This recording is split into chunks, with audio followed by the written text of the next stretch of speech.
आप सभी से नम्र निवेदन है कि अपना स्थान ग्रहण करें। माननीय प्रधानमंत्री श्री हमारे बीच यहां मंचस्थ उपस्थित हो जा रहे हैं।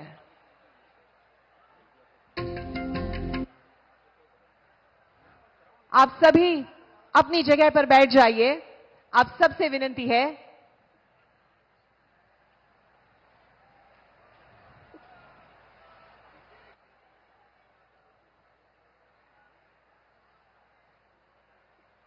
आप अपनी कुर्सी पर अपना स्थान ग्रहण कर लीजिए ताकि आपके पीछे वाले भी यहां मंचस्थ जो कार्यक्रम होने वाला है वे देख सके।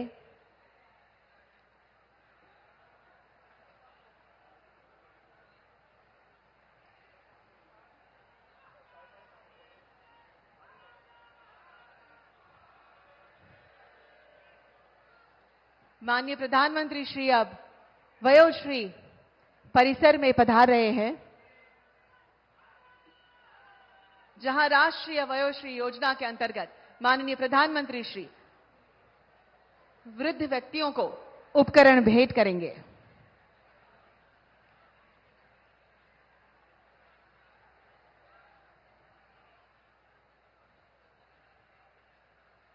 सभा मंडप के इस परिसर में माननीय प्रधानमंत्री श्री पधार चुके हैं। वे राष्ट्रीय वयोश्री योजना के अंतर्गत जो वृद्ध व्यक्ति हैं उन्हें भेंट सुपुर्द करेंगे।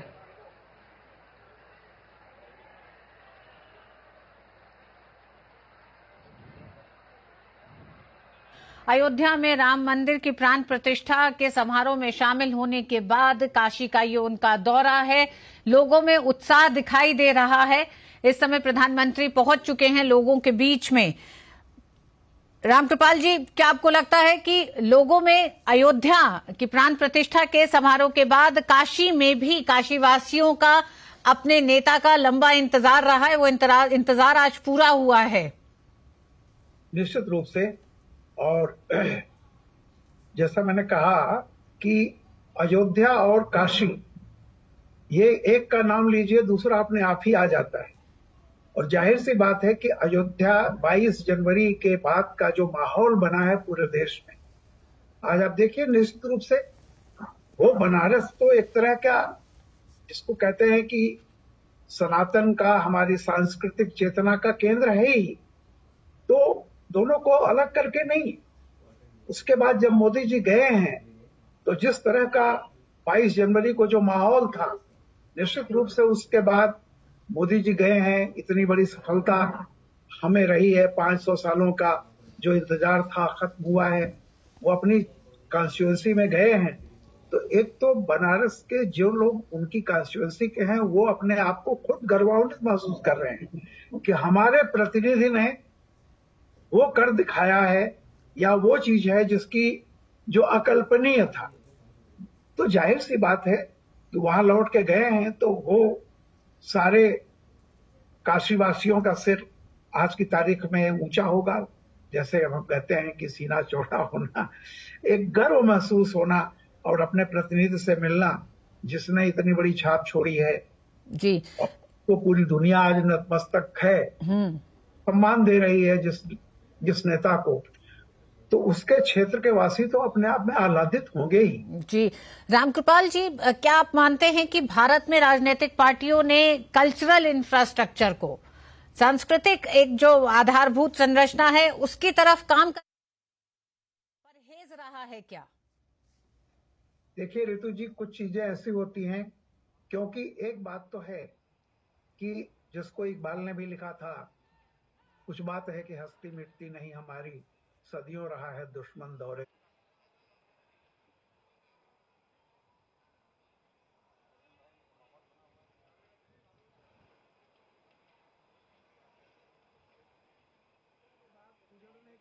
बिखरने के बाद भी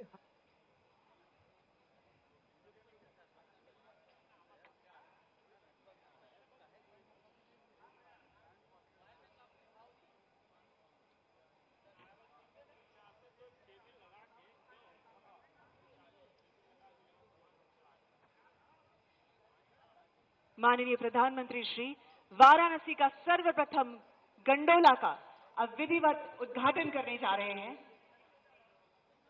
अप्रतिम भेंट वाराणसी रोपवे का कैबिन पोर्श द्वारा डिजाइन किया गया है, जिनकी छत सोलर ऊर्जा से प्रस्थापित है। ये विशेष है क्योंकि इस कैबिन में रेडियो सिस्टम के साथ वॉइस कम्युनिकेशन सिस्टम है। यह अत्यंत आरामदायक है और विशिष्ट है। बहुत बहुत तालियों के साथ ये भेंट वाराणसी काशीवासियों के लिए माननीय प्रधानमंत्री श्री लेकर आए हैं कि सब कुछ विकास करते हुए भी एक हीनता में सर्वप्रथम गंडोला। बहुत बहुत तालियों के साथ हम आभार व्यक्त करते हैं माननीय प्रधानमंत्री श्री। वे गंडोला में विराजमान हो रहे हैं।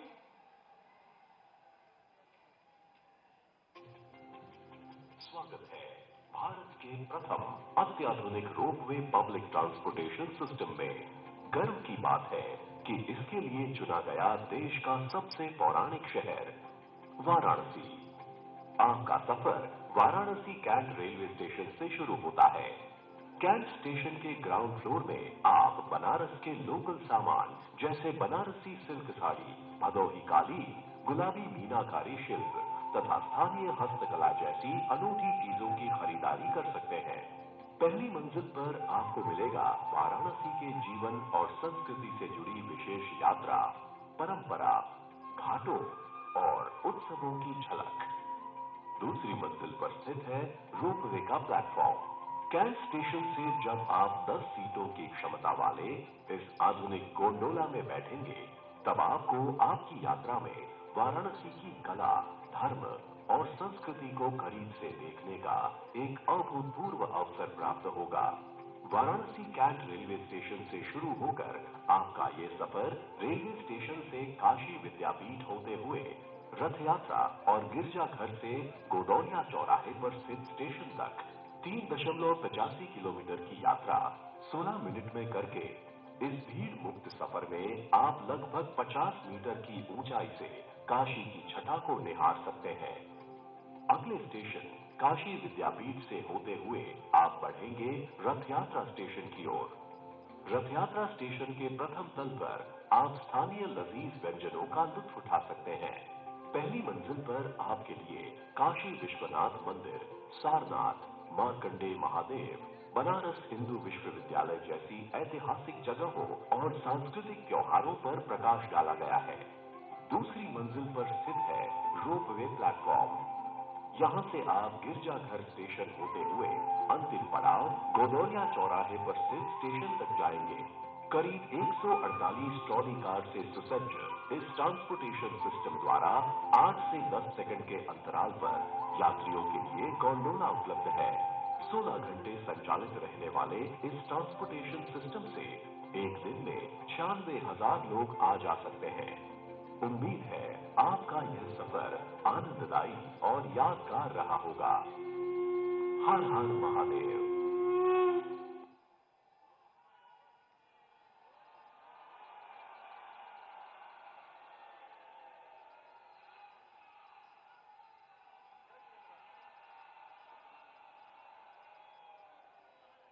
गंडोला का विधिवत उद्घाटन करने के बाद माननीय प्रधानमंत्री श्री अब इस मंच पर उपस्थित होने जा रहे हैं।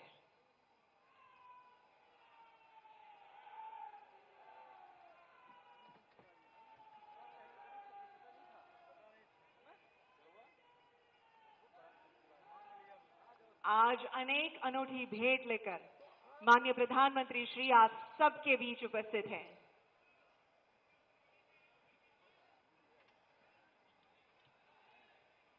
विकास के विविध कार्य लेकर आज वे यहां पधारे हैं ताकि वाराणसी वासियों को वे अप्रतिम भेंट दे सके।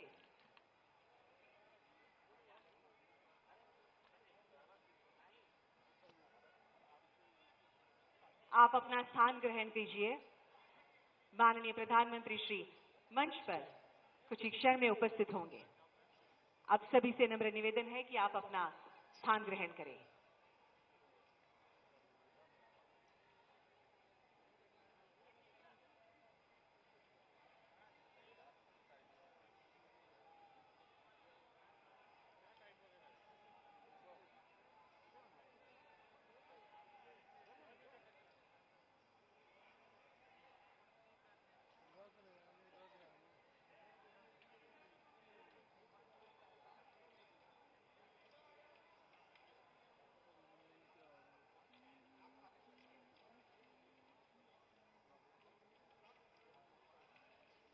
जीवित करने की और रखने की कोशिश की है जब वो इस तरह के संदेश देते हैं कि क्यों बुजुर्गों का आशीर्वाद और ध्यान रख।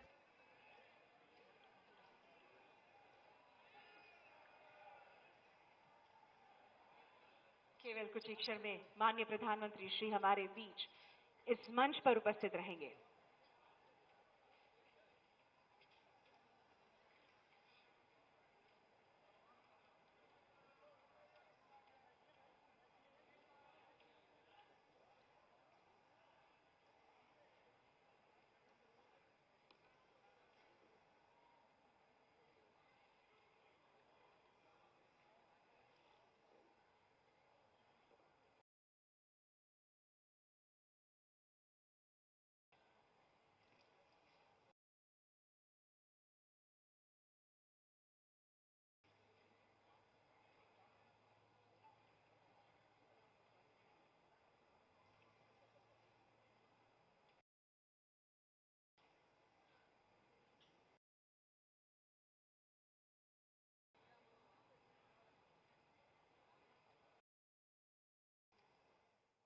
आप सभी से निवेदन है कि आप अपना स्थान ग्रहण करें।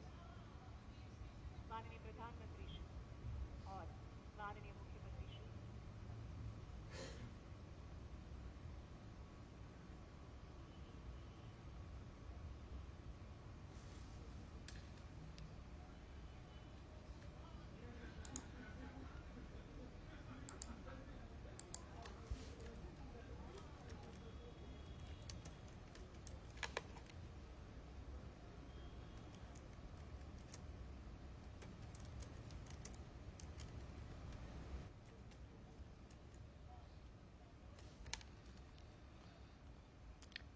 तेरह 13,000 करोड़ की परियोजनाओं का शिलान्यास और लोकार्पण प्रधानमंत्री कर रहे हैं, एक एक कर उसमें। और उसी कड़ी में वाराणसी के रोपवे का गुंडोला लॉन्च किया है प्रधानमंत्री नरेंद्र मोदी ने। रामकृपाल जी हमारे साथ लगातार बने हुए हैं। रामकृपाल जी, इस पर्यटन, इस धार्मिक नगरी में पर्यटन को बढ़ावा देने के लिए तमाम वो ऐसी योजनाओं को एक तरह से शुरुआत की गई और साथ ही साथ पूरे काशी में जन सुविधाओं को बेहतर बनाने के लिए भी, खासकर पर्यटनों के लिए कनेक्टिविटी को बेहतर बनाने के लिए और देश के हर कोने को काशी से जोड़ने के लिए हम जानते हैं कि किस तरह से तमिल संगमम की शुरुआत की गई है कि किसी भी इलाके से अगर लोगों को आना है और इन संस्कृतियों के मेल को देखना है तो वो वाराणसी पहुंच सके। और उसी दिशा में ये भी हम देख रहे हैं कि रोपवे को भी जिस तरह से आज शुरुआत की गई है, पर्यटन को बढ़ावा देने की दृष्टि से ही ये भी एक बड़ा कदम।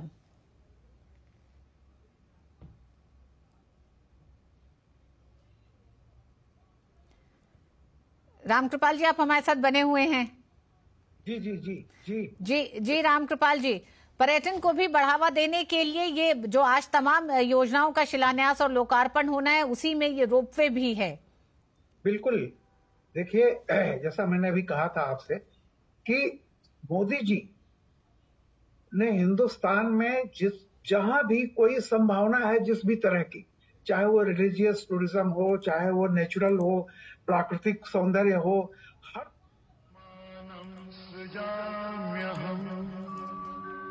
परित्राणाय साधूनां विनाशाय च दुष्कृतां धर्म संस्थापनार्थाय संभवामि युगे युगे। एक बार फिर से माननीय प्रधानमंत्री श्री का आइए तालियों की गड़गड़ाहट के साथ स्वागत करते हैं, अभिवादन करते हैं। साथ में सहृदय स्वागत है उत्तर प्रदेश के माननीय मुख्यमंत्री योगी आदित्यनाथ जी का, बनास डेयरी के चेयरमैन श्री शंकर भाई चौधरी का, माननीय केंद्रीय मंत्री श्री डॉक्टर महेंद्र नाथ पांडे का, माननीय deputy chief minister Shri Brajesh Pathak का एवं मंचस्थ विराजमान हर एक महानुभाव का हम सादर नमस्कार करते हैं, स्वागत करते हैं, अभिवादन करते हैं। आज इस महत्वपूर्ण अवसर पर काशी की पावन धरा पर माननीय प्रधानमंत्री श्री पधारे हैं। तब उनका स्वागत करने के लिए हम अति उत्सुक हैं। सर्वप्रथम मैं माननीय मुख्यमंत्री योगी आदित्यनाथ जी से नम्र निवेदन करूंगी कि वे माननीय प्रधानमंत्री जी का अंग वस्त्र एवं कामधेनु की मूरत से स्वागत करें।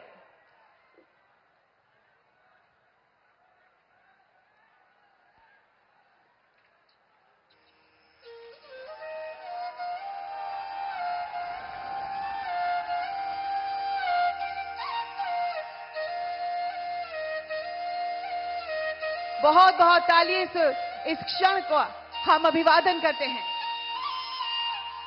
धन्यवाद।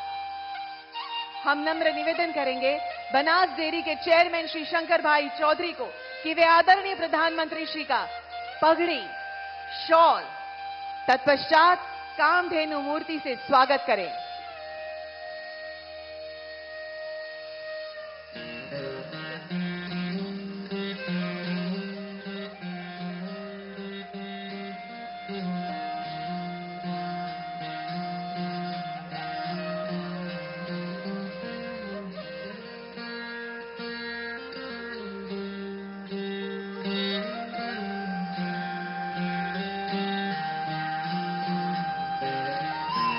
धन्यवाद। अब आज के इस विशेष समारोह का विधिवत प्रारंभ करने एवं स्वागत संबोधन हेतु हम बनास डेयरी के चेयरमैन श्री शंकर भाई चौधरी को नम्र निवेदन करते हैं।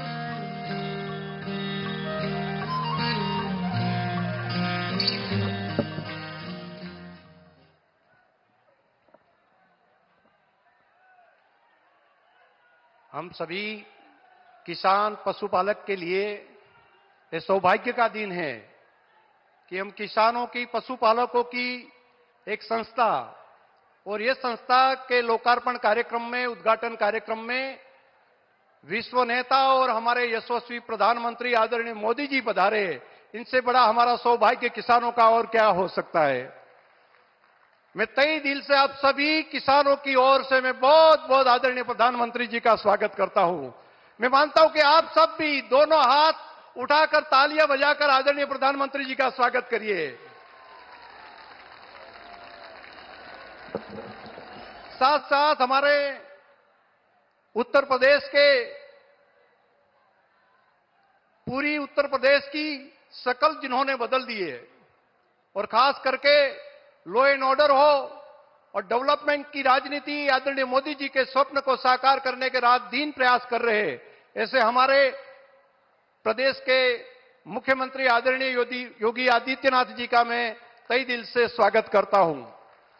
साथ में सभी हमारे भारत सरकार के माननीय मंत्रीगण, राज्य सरकार के माननीय मंत्रीगण, माननीय सांसदगण, विधायकगण, मेयर श्री, प्रमुख श्री, सभी का, अध्यक्ष श्री, सभी का मैं हृदय से स्वागत करता हूं। हमारे प्रदेश अध्यक्ष जी का मैं हृदयपूर्वक बहुत बहुत मैं स्वागत करता हूं। एक नई क्रांति मोदी जी ने इस पूरे पूर्वांचल में ये डेयरी के माध्यम से लाई है। कुछ साल पहले मोदी जी ने बताया था कि अगर गुजरात में दूध क्रांति अमूल कर सकता है तो उत्तर प्रदेश में किसानों को इनका फायदा क्यों ना मिले, मिलना ही चाहिए। तो मोदी जी की ये बात बनास परिवार के लिए एक मंत्र था और बात साथ साथ में ये भी मैं आप सबको बताऊं कि मोदी जी ने जिस तरह सहकारिता को बल दिया, जिस तरह सहकारी प्रवृत्ति को एक्टिव किया और एक पालक के रूप में गुजरात में जिस ढंग से काम किया, मैं ये बात बताना चाहूंगा कि हमारी अमूल की रचना 50 साल पहले हुई थी, लेकिन 30 साल चलते, जब मोदी जी मुख्यमंत्री नहीं बने उनसे पहले के 30 साल उनकी टोटल हमारी अमूल की इनकम 2,881 करोड़ रुपया की थी। 2,881 करोड़ 30 साल में। लेकिन मोदी जी के आने के बाद 20 साल में आज 80,000 करोड़ रुपये तक पहुंची है। उनका श्रेय में विजनरी हमारे लीडर आदरणीय मोदी जी को इसलिए मैं दे रहा हूं, हर बार कदम कदम पर आप ये करेंगे तो ऐसा होगा। स्वतंत्रता भी दी, दिशा भी दी, मदद की, और ये इतना बड़ा बदलाव हो पाया। मैं आज के दिन ये बताऊंगा कि उत्तर प्रदेश में बनास की ओर से बनास डेयरी ने इस साल 2000 करोड़ रुपए दूध के उत्तर प्रदेश में पशुपालक किसानों को दिए हैं। तो जैसे क्रांति 20 साल पहले गुजरात में थी, ठीक वैसा ही 2000 करोड़ तक आज यहां पर पहुंचे हैं। मोदी जी ने जो सपना देखा है कि पूरा पूर्वांचल में दूध की क्रांति होना चाहिए और एक एक पशुपालक आत्मनिर्भर बने, माताएं बहनें आत्मनिर्भर बने। मैं सर ये बात बताऊंगा आपको कि यहां पर कई लोग दिल्ली से, मुंबई से रिवर्स माइग्रेट होकर पशुपालन का व्यवसाय कर रहे हैं और ये काशी क्षेत्र में भी 10-10 लाख रुपया कमा रहे। कई लोग ऐसे के 20 से 22 लाख रुपया भी सालाना कमाया है। मान लो कि 1.5 से 2 लाख रुपया की इनकम उनकी हुई है। वहां पर 50,000 की नौकरी करते थे, यहां पर 2 लाख रुपया स्थानीय अपने गांव में बैठे अपने घर का काम के साथ साथ पशुपालन में उन्होंने लिया है। आपका जो जो विजन है, आपने जो जो आइडिया हमें दिए, बिना रॉयल्टी लिए दिए, गोवर्धन की बात की, हमने गोवर्धन का काम स्टार्ट किया, सफलता मिली। मधुमक्खी पालन की बात आपने बताई कि मधुमक्खी पालन करना चाहिए, वो भी किया। जो क्रांति गुजरात में की है वैसा ही काम आपके मार्गदर्शन और सहयोग में हम यहां पर करेंगे। मैं ये कहता हूं कि अभी 3 लाख लीटर की कैपेसिटी पूर्वांचल की अभी प्रोक्यूरमेंट हम कर रहे हैं, लेकिन आने वाले 5 साल में 15 लाख लीटर तक हम पहुंचेंगे और 2000 करोड़ रुपए पूरे उत्तर प्रदेश में हैं। मैं मानता हूं कि सिर्फ 2-2.5 साल में पूर्वांचल में 2000 करोड़ रुपए की इनकम पशुपालकों की होगी। ये बात मैं यहां पर बोलता हूं और मुझे यह भी पता है कि आदरणीय मोदी जी की हाजिरी में हम कोई बात करते हैं तो मोदी जी की गारंटी बन जाती है और मोदी जी की गारंटी होती है, वो गारंटी पूरी होने की भी गारंटी होती है। इसलिए मैं जिम्मेदारी पूर्वक ये बात विनम्रता पूर्वक आदरणीय मोदी जी से मैं कहूंगा कि आपने जो मार्गदर्शन दिया है, 3.5 लाख से ज्यादा किसान आत्मनिर्भर हो गए और इनके लिए हम दिन रात पुरुषार्थ करेंगे। आप यहां पर पधारे, इसलिए हम किसानों की संस्था में आप पधारे। मैं हृदय से आपका बहुत बहुत धन्यवाद भी करता हूं, आप सभी का आवकारता भी हूं। एक साथ सब बोलेंगे, भारत माता की।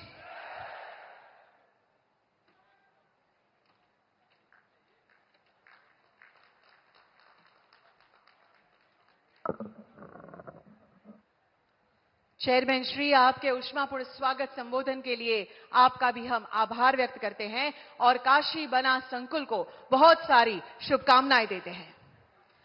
अब अत्यंत विनम्रता पूर्वक और आदर के साथ हमारे उत्तर प्रदेश के लोकप्रिय मुख्यमंत्री योगी आदित्यनाथ जी को उनके संबोधन के लिए आइए उत्साह से आमंत्रित करते हैं।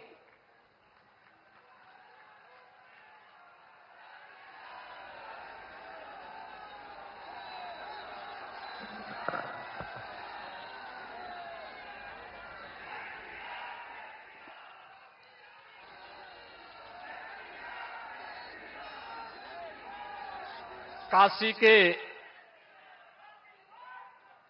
लोकप्रिय सांसद, देश के यशस्वी प्रधानमंत्री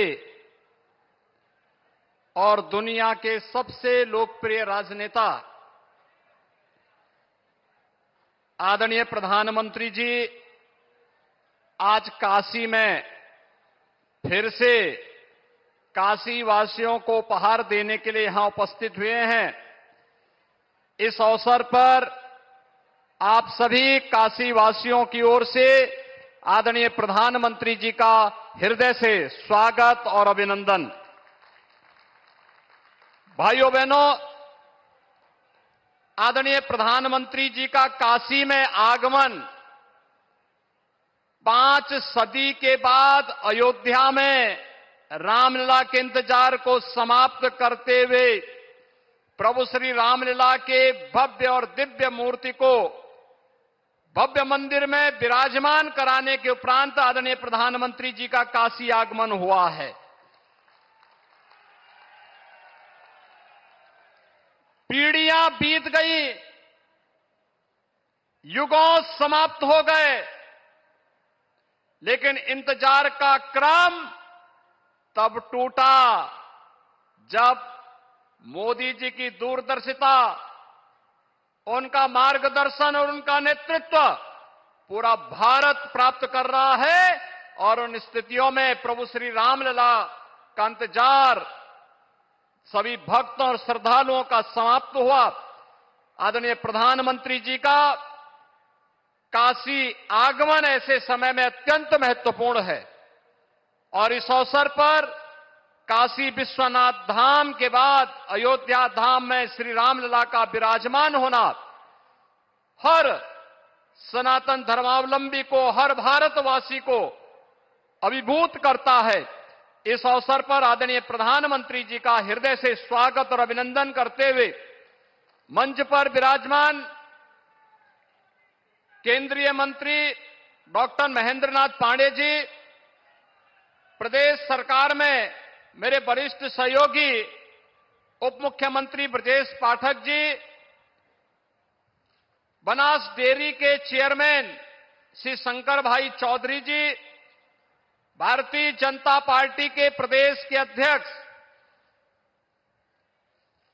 चौधरी भूपेंद्र सिंह जी, प्रदेश सरकार में मेरे सहयोगी मंत्रीगण जयवीर सिंह जी, अनिल राजभर जी, रविंद्र जायसवाल जी, दयाशंकर मिश्र दयालु जी, गिरीश चंद यादव जी, माननीय सांसद, माननीय विधायकगण, महापौर, जिला पंचायत अध्यक्ष समेत सभी हमारे माननीय जनप्रतिनिधिगण, पदाधिकारीगण और उपस्थित सभी भाइयों बहनों, आज एक साथ प्रधानमंत्री जी पिछले 10 वर्ष के अंदर काशी वासियों को हजारों करोड़ रुपए की विकास की परियोजनाओं को देकर के काशी को एक नए कलेवर के रूप में वैश्विक मानचित्र पर प्रस्तुत किए हैं। काशी को आज एक बार फिर से हजारों करोड़ रुपए की इन योजनाओं को लेकर के आदरणीय प्रधानमंत्री जी का आगमन यहां पर हुआ है।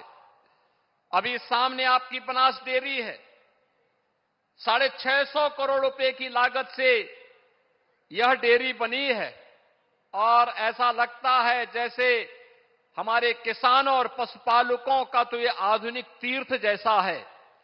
आमदनी को बढ़ाने के साथ साथ भारत की श्रद्धा को भी सम्मानित करने और उसके संरक्षण का एक नया केंद्र यह डेयरी हम सब के लिए यहां पर बनी हुई है। इसके लिए मैं आदरणीय प्रधानमंत्री जी का हृदय से आभार व्यक्त करता हूं और बनास डेयरी के चेयरमैन माननीय श्री शंकर भाई चौधरी जी को भी हृदय से धन्यवाद देता हूं कि उन्होंने उत्तर प्रदेश में रुचि ली। उत्तर प्रदेश की इस उर्वरा भूमि को गौ माता का आशीर्वाद देकर के न केवल हमारे पशुपालकों की समृद्धि के लिए उन्होंने इस दिशा में आदरणीय प्रधानमंत्री जी के मार्गदर्शन में कार्य प्रारंभ किया, बल्कि इसी बहाने गौ माता की रक्षा भी हो जाएगी और उसका पुण्य और उसका आशीर्वाद भी हम सबको प्राप्त हो जाएगा। आज प्रधानमंत्री जी के द्वारा काशी में ढेर सारी परियोजनाएं दी जा रही हैं। इसमें शिक्षा की भी है, स्वास्थ्य के लिए एक नया मेडिकल कॉलेज काशी को आज प्रधानमंत्री जी के कर कमलों से इसका शिलान्यास भी होने जा रहा है। काशी में बीएचयू के बाद एक नया मेडिकल कॉलेज, यह भी प्रधानमंत्री जी के कर कमलों से होने जा रहा है। यहां पर जीवन के अलग अलग क्षेत्र से जुड़े हुए लगभग 12 से 14 हजार करोड़ रुपए की नई परियोजनाओं की सौगात कुल मिलाकर के 10 वर्ष में काशी को प्रधानमंत्री जी के द्वारा 45,000 करोड़ रुपए की परियोजनाएं न भूतो न भविष्यति का यह संकल्प कभी नहीं हुआ, वो मोदी जी ने करके दिखाया। आज इन सभी परियोजनाओं के लिए आदरणीय प्रधानमंत्री जी का मैं हृदय से स्वागत और अभिनंदन करता हूं। भाइयों बहनों, हम सब जानते हैं कि प्रधानमंत्री जी ने देश को एक नई दृष्टि दी है, एक नई पहचान दी है, एक नया भारत का दर्शन हम सब भारतवासी कर रहे हैं। ये नया भारत जो वैश्विक मंच पर अपने नागरिकों को सम्मान भी देता है, सुरक्षा भी प्रदान करता है, उनकी समृद्धि का मार्ग भी प्रशस्त करता है और उनकी आस्था और आजीविका को भी पूरा ध्यान रखता है। ऐसे युग पुरुष के रूप में भारत को एक नई दिशा देने वाले, भारत को एक नया नेतृत्व देने वाले, नए भारत के नए शिल्पी और विकसित भारत के संकल्प के साथ हम सब भारतवासियों को इस संकल्प के साथ, इस नए भारत के साथ जोड़ने वाले आदरणीय प्रधानमंत्री जी का आज उन्हीं की काशी में आप सभी काशीवासियों की ओर से, प्रदेशवासियों की ओर से हृदय से स्वागत और अभिनंदन करते हुए मैं आप सबको भी बनास डेयरी के साथ साथ इन सभी परियोजनाओं की हृदय से बधाई देता हूं, अपनी शुभकामनाएं देता हूं। धन्यवाद। जय हिंद।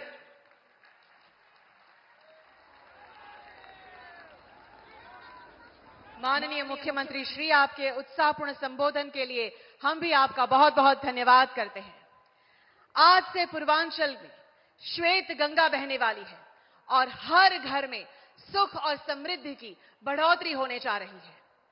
2 साल पहले माननीय प्रधानमंत्री श्री के कर कमलों द्वारा यहां इसी डेयरी का शिलान्यास हुआ था और आज वे इस अद्यतन डेयरी को आपको सुप्रत करने जा रहे हैं, भेंट देने जा रहे हैं।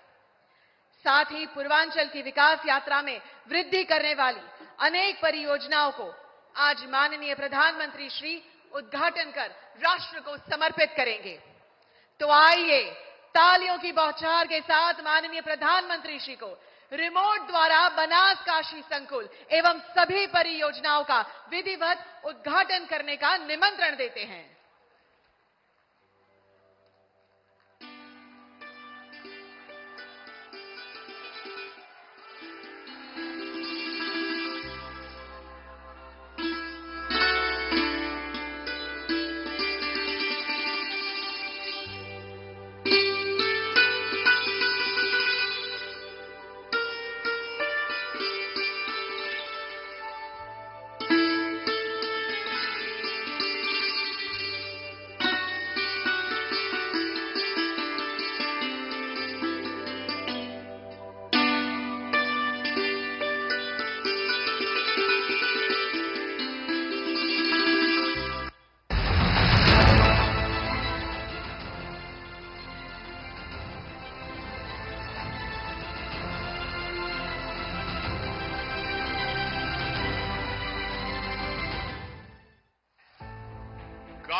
सर्वतः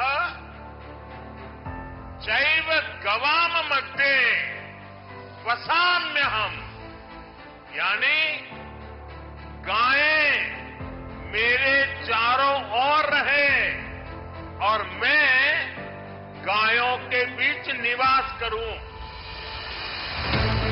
माननीय प्रधानमंत्री श्री नरेंद्र मोदी जी के मार्गदर्शन में विकास के विजन को साकार करने हेतु गौ धन के गौरव को बढ़ाने के इसी संकल्प के साथ पशुपालकों, किसानों, युवाओं, महिलाओं के उत्थान के लक्ष्य के साथ पूर्वांचल बन रहा है नई श्वेत क्रांति का उद्भव स्थान, जिसकी साक्षी बनेगी पावन नगरी काशी की धरती और बनास से बनारस तक की श्वेत क्रांति का आधार बनेगी गौ माता, क्योंकि दूध की श्वेत क्रांति से पूर्वांचल का विकास की पहल है।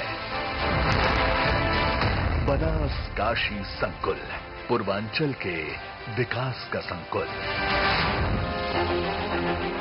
वैसे तो लखनऊ और कानपुर में बनास डेयरी द्वारा 2 डेयरी प्लांट कार्यान्वित हो चुके हैं, लेकिन काशी में स्थित ये नवनिर्मित संकुल कुछ खास है, जहां 10 लाख लीटर प्रतिदिन की क्षमता के साथ विविध प्रकार के दूध को विभिन्न साइज में पैक किया जाएगा। स्वास्थ्यवर्धक प्रोडक्ट्स को घर घर तक पहुंचाने के लिए फर्मेंटेड अनुभाग में 50,000 किलो दही, 75,000 लीटर बटर मिल्क एवं 15,000 लीटर लस्सी की होगी पैकिंग। और हां, यहां मुंह में पानी लाने वाली मिठाइयों का 10 टन क्षमता वाला भारत का सबसे बड़ा प्लांट है। यह भारत की उन्नत प्रयोगशालाओं में से एक प्रयोगशाला भी है, वैसे 10 लाख लीटर प्रतिदिन के प्रोसेसिंग एवं 1,80,000 के फर्मेंटेड मिल्क प्लांट स्वचालित है और यहां पनीर और आइसक्रीम जैसे डेयरी उत्पादों का भी प्रोसेसिंग होगा।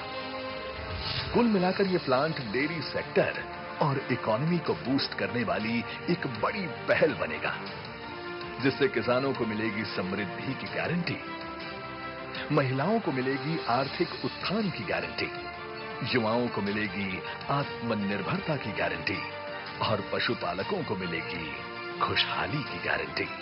क्योंकि मोदी सरकार की गारंटी मतलब गारंटी पूरी होने की भी गारंटी, जिसकी नींव बनेगा बनास काशी संकुल, पूर्वांचल के विकास का संकुल। माननीय प्रधानमंत्री श्री नरेंद्र मोदी जी की संकल्पना और मार्गदर्शन से काशी में विकास की जो अविरल फैशन टेक्नोलॉजी के पर्याय प्रतिष्ठित national institute of fashion technology के 19वें परिसर का शिलान्यास वाराणसी के बड़ा लालपुर में माननीय प्रधानमंत्री श्री नरेंद्र मोदी जी के कर कमलों से हो रहा है।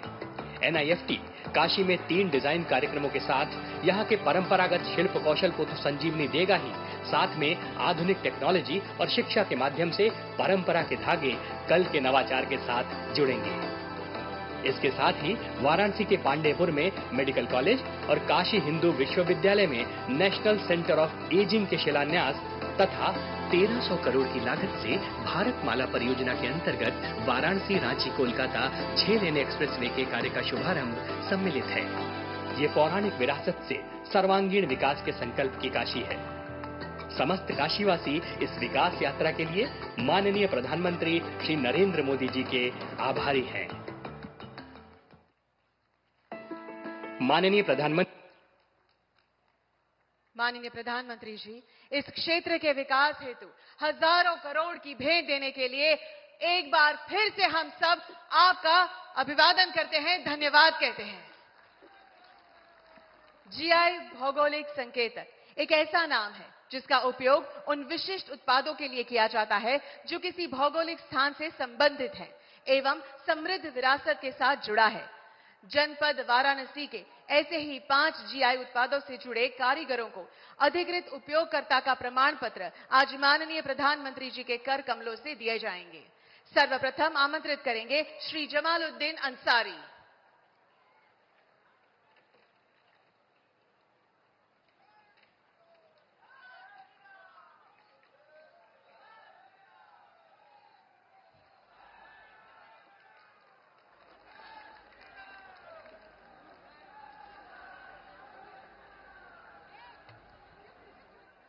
श्री श्रीकांत मिश्रा।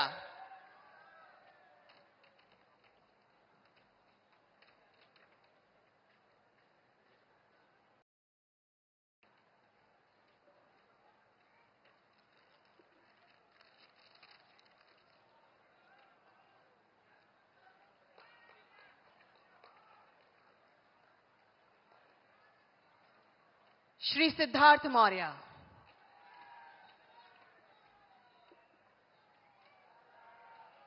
आइए तालियों के साथ इन सभी को हम अनेक शुभकामनाएं दें।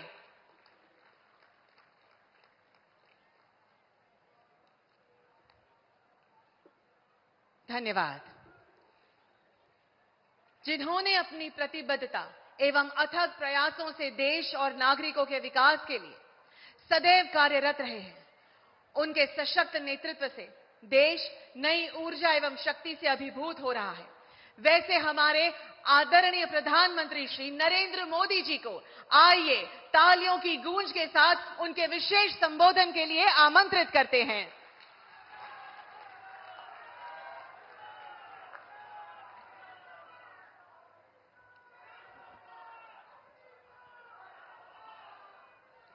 हर हर महादेव। मंच पर विराजमान उत्तर प्रदेश सरकार के मुख्यमंत्री श्रीमान योगी आदित्यनाथ जी, केंद्रीय मंत्रिमंडल के मेरे सहयोगी महेंद्र नाथ पांडे जी, उप मुख्यमंत्री श्रीमान ब्रजेश पाठक जी, बनास डेयरी के चेयरमैन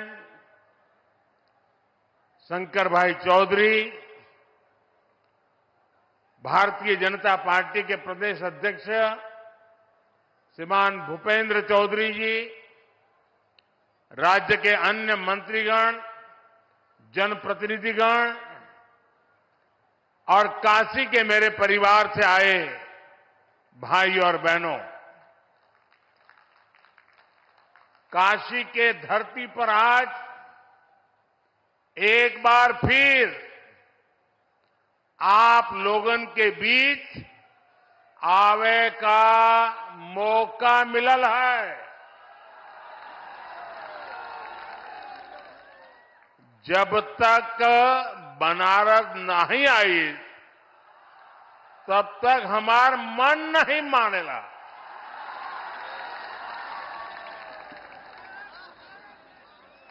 दस साल पहले आप लोग हमके बनारस का सांसद बनैला। अब 10 साल में बनारस हमके बनारसी बना देले।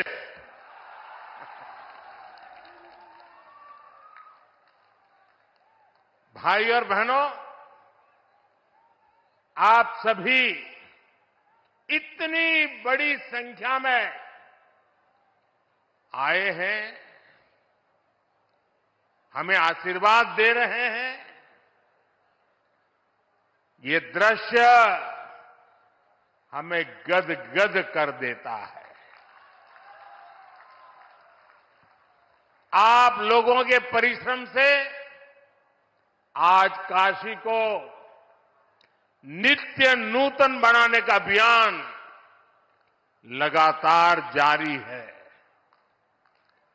आज भी यहां 13,000 करोड़ रुपए से अधिक की विकास परियोजनाओं का शिलान्यास और लोकार्पण किया गया है। ये प्रोजेक्ट काशी के साथ साथ पूर्वांचल के, पूर्वी भारत के विकास को गति देंगे। इसमें रेल, रोड, एयरपोर्ट से जुड़े प्रोजेक्ट हैं। इसमें पशुपालन, उद्योग, स्पोर्ट्स, कौशल विकास, इससे जुड़े कई प्रोजेक्ट हैं। इसमें स्वास्थ्य, स्वच्छता, आध्यात्म, पर्यटन, एलपीजी गैस, अनेक क्षेत्रों से जुड़े अनेक विध काम हैं। इससे बनारस समेत पूरे पूर्वांचल के लिए नौकरी के बहुत सारे नए अवसर बनेंगे। आज संत रविदास जी की जन्मस्थली से जुड़े अनेक प्रोजेक्ट्स का भी यहां से लोकार्पण हुआ है। मैं इन सारी परियोजनाओं के लिए आप सभी को बहुत बहुत बधाई देता हूं। साथियों, काशी और पूर्वांचल में कुछ भी अच्छा होता है तो मुझे आनंद होना बहुत स्वाभाविक है। आज बड़ी संख्या में मेरे नौजवान साथी भी आए हैं। कल रात को मैं सड़क के रास्ते बाबतपुर से बीएलडब्ल्यू गेस्ट हाउस आया हूं। कुछ महीने पहले जब मैं बनारस आया था तो फुलवरिया फ्लाईओवर का लोकार्पण करके गया था। बनारस में ये फ्लाईओवर कितना बड़ा वरदान बना है, ये साफ दिखाई देता है। पहले अगर किसी को बीएलडब्ल्यू से बाबतपुर जाना होता था तो लगभग 2-3 घंटा पहले घर से निकल जाते थे। पहले मंडुवाड़ी पर जाम, फिर महमूदगंज पर जाम, कैंट पर जाम, चौका घाट पर जाम, नदेसर पर जाम, यानी जितना समय फ्लाइट से दिल्ली जाने में नहीं लगता था, उससे ज्यादा फ्लाइट पकड़ने में लग जाता था। लेकिन एक फ्लाईओवर ने ये समय आधा कर दिया है। और कल रात को मैं खास वहां जाकर के हर चीज को देख के आया हूं, उसकी व्यवस्था को समझ करके आया हूं। पैदल चल करके जाकर के रात देर गया था। ऐसे ही बीते 10 साल में बनारस के विकास की स्पीड भी कई गुना बढ़ी है। अभी थोड़ी देर पहले यहां सीगरा स्टेडियम के पहले चरण के काम का लोकार्पण भी किया गया है। बनारस के युवा खिलाड़ियों के लिए आधुनिक शूटिंग रेंज का भी लोकार्पण किया गया है। इनसे बनारस और इस क्षेत्र के युवा खिलाड़ियों को बहुत मदद मिलेगी। साथियों, यहां आने से पहले मैं बनास डेयरी के प्लांट में गया था। वहां मेरी अनेक पशुपालक बहनों से बातचीत करने का मुझे मौका मिला। किसान परिवारों की इन बहनों को 2-3 साल पहले हमने स्वदेशी नस्ल की गिर गाय दी थी। मकसद ये था कि पूर्वांचल में बेहतर नस्ली स्वदेशी गायों को लेकर जानकारी और बढ़े, किसान को, पशुपालकों को इससे फायदा हो। मुझे बताया गया है कि आज यहां गिर गायों की संख्या लगभग 350 के करीब तक पहुंच चुकी है। संवाद के दौरान हमारी बहनों ने मुझे ये भी बताया कि पहले जहां सामान्य गाय से 5 लीटर दूध मिलता था, अब गिर गाय 15 लीटर तक दूध देती है। मुझे ये भी बताया गया, एक परिवार में तो ऐसा संभाला है कि एक गाय तो 20 लीटर तक दूध देने लग गई है। इससे इन बहनों को हर महीने हजारों रुपयों की अतिरिक्त कमाई हो रही है। इसके कारण हमारी ये बहनें, वे भी लखपति दीदी भी बन रही है। और ये स्वयं सहायता समूह से जुड़ी देश की 10 करोड़ बहनों के लिए बहुत बड़ी प्रेरणा है। साथियों, बनास डेयरी प्लांट का शिलान्यास मैंने 2 वर्ष पहले किया था। तब मैंने वाराणसी सहित पूर्वांचल के तमाम पशुपालकों को, गोपालकों को इस प्रोजेक्ट को तेजी से पूरा करने की गारंटी दी थी। आज मोदी की गारंटी आपके सामने है। और इसलिए तो लोग कहते हैं मोदी की गारंटी यानी गारंटी पूरा होने की गारंटी।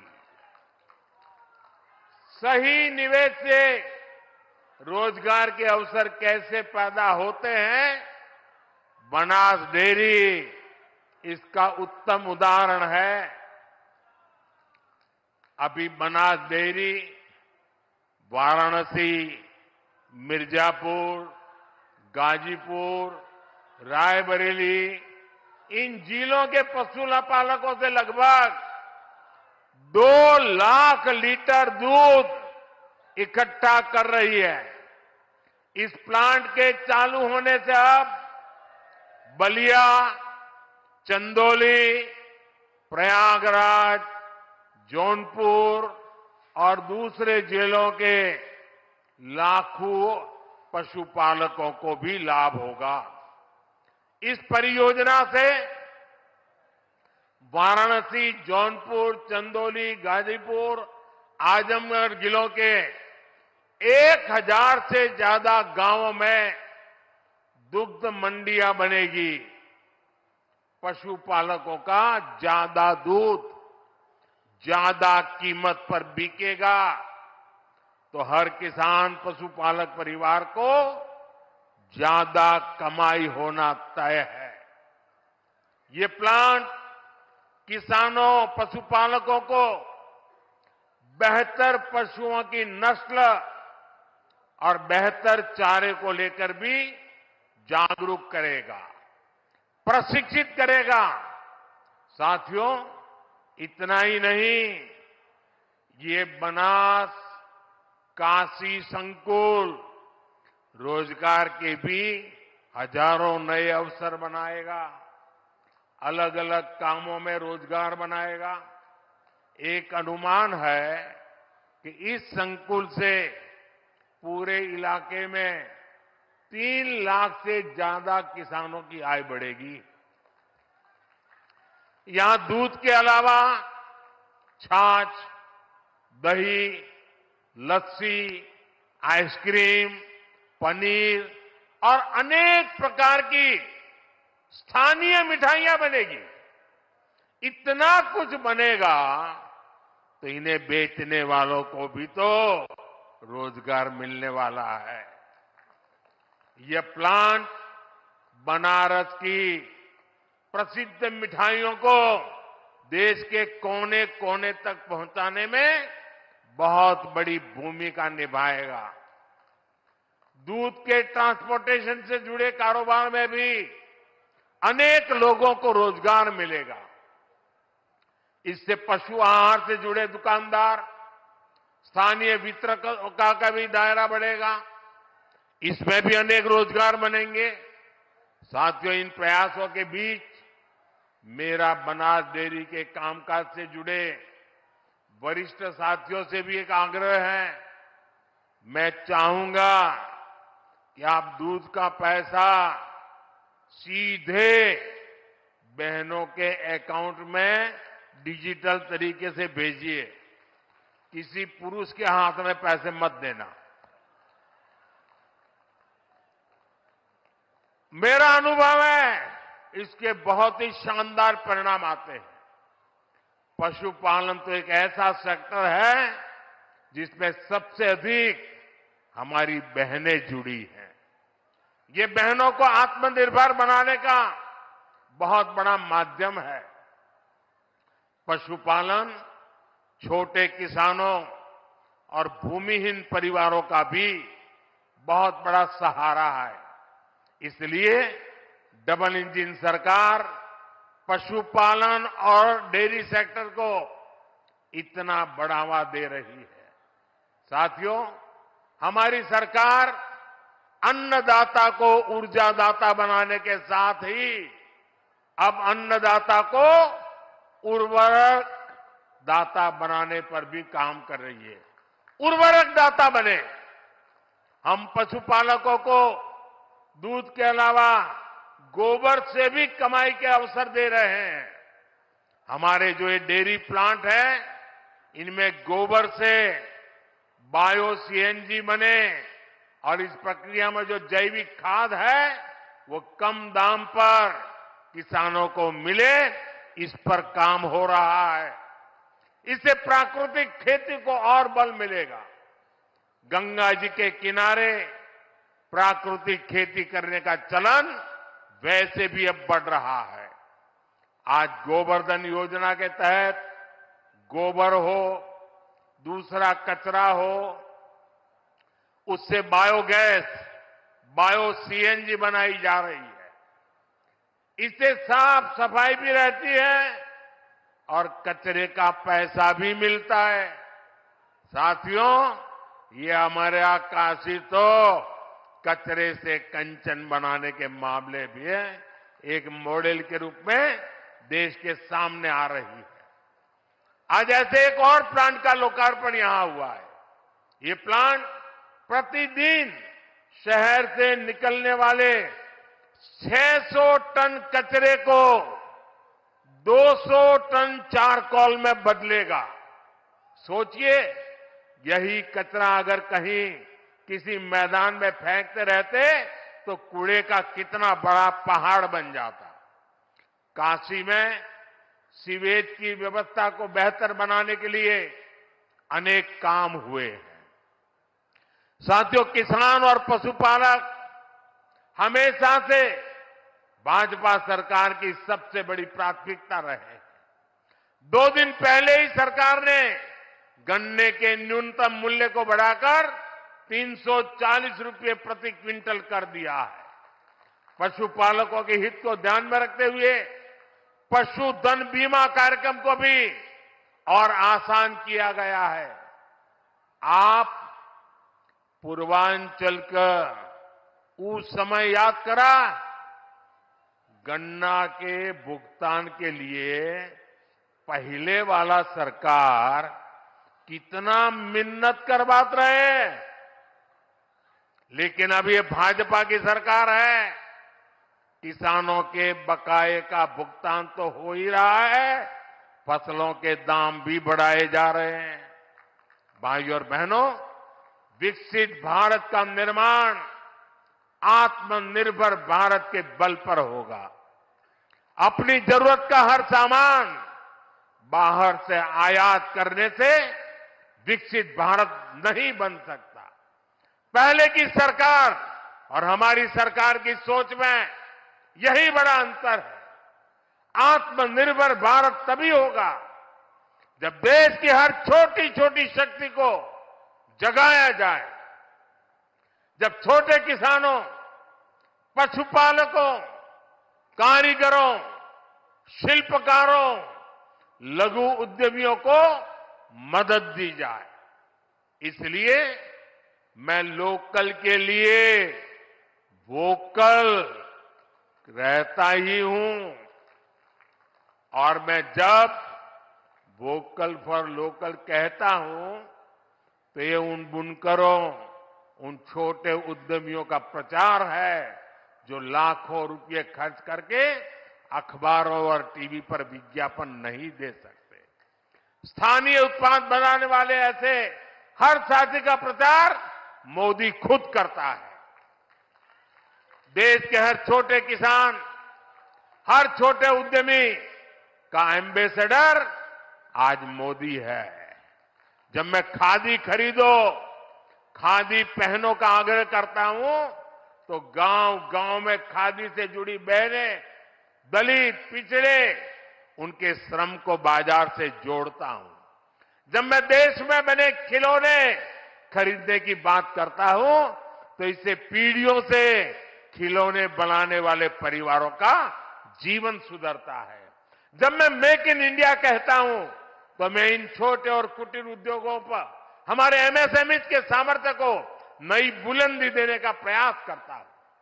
जब मैं देखो अपना देश कहता हूं तो मैं अपने ही देश में टूरिज्म को बढ़ावा देता हूं। इससे स्थानीय लोगों का रोजगार, स्वरोजगार कैसे बढ़ता है, ये हम काशी में अनुभव कर रहे हैं। जब से विश्वनाथ धाम का पुनर्निर्माण हुआ है, तब से करीब करीब 12 करोड़ से अधिक लोग काशी आ चुके हैं। इससे यहां के दुकानदार, ढाबे वाले, रेहड़ी ठेले वाले, रिक्शे वाले, फूल वाले, नाव वाले, सबका रोजगार बढ़ा है। आज तो एक और नई शुरुआत हुई है। आज काशी और अयोध्या के लिए छोटे छोटे इलेक्ट्रिक जहाज की योजना शुरू हुई है। इससे काशी और अयोध्या आने वाले श्रद्धालुओं का अनुभव और भी बेहतर होने वाला है। भाइयों और बहनों, दशक के परिवारवाद, भ्रष्टाचार और तुष्टीकरण ने यूपी को विकास में पीछे रखा। पहले की सरकारों ने यूपी को बीमारू राज्य बनाया, यहां के नौजवानों से उनका भविष्य छीना। लेकिन आज जब यूपी बदल रहा है, जब यूपी के नौजवान अपना नया भविष्य लिख रहे हैं, तब ये परिवारवादी क्या कर रहे हैं? मैं तो इनकी बातें सुनकर हैरान हूं। कांग्रेस के शाही परिवार के युवराज का कहना है, और चौंक जाएंगे आप, कांग्रेस के युवराज परिवार ने क्या कहा? वो कह रहे हैं, और काशी की धरती पर आके कह रहे हैं, काशी के नौजवान, यूपी के नौजवान नशेड़ी है। ये कैसी भाषा है भाई? मोदी को गाली देते देते तो इन्होंने 2 दशक बिता लिए, लेकिन अब ईश्वर रूपी जनता जनार्दन पर, यूपी के नौजवानों पर ही ये लोग अपनी फ्रस्ट्रेशन निकाल रहे हैं। जिनके अपने होश ठिकाने नहीं है, वो यूपी के मेरे काशी के बच्चों को नशेड़ी कह रहे हैं। अरे गौर परिवारवादियों, काशी का, यूपी का नौजवान तो विकसित यूपी बनाने में जुटा है, अपना समृद्ध भविष्य लिखने के लिए परिश्रम की पराकाष्ठा कर रहा है। इंडी गठबंधन द्वारा यूपी के नौजवानों का अपमान कोई नहीं भूलेगा। साथियों, गौर परिवारवादियों की यही असलियत होती है। परिवारवादी युवा